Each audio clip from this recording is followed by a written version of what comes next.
రావాలన్నా ఏం చేస్తారు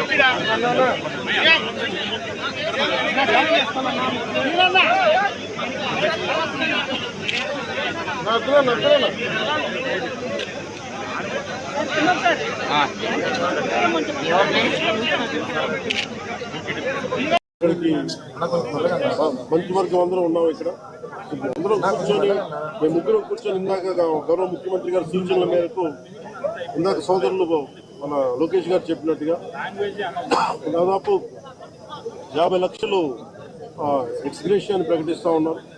అలాగే ఒక 5 ఎకరాల పొలం అని కూడా తెలియజేశారు. అలాగే 300 గజాలు ఇంటి స్థలం అని కూడా అనౌన్స్ చేశారు. అలాగే ప్రభుత్వంలో వాళ్ళకి ఎవరికైనా సరే వాళ్ళ నాన్నగారికి కానీ ఎవరికి కానీ ప్రభుత్వ ఉద్యోగం కూడా ఖచ్చితంగా ఇవ్వాలనేది క్యాబినెట్లో ముందు పెట్టి నిర్ణయం తీసుకుంటాం. ఇవన్నీ కాకుండా నేను అదనంగా వ్యక్తిగతంగా నేను కూర్చోబెట్టి ప్రస్తుతం వరకు 25 లక్షల రూపాయలు మన కుటుంబానికి నా వ్యక్తిగతంగా నేను సాయం చేస్తానని తెలియజేసుకుని ఇది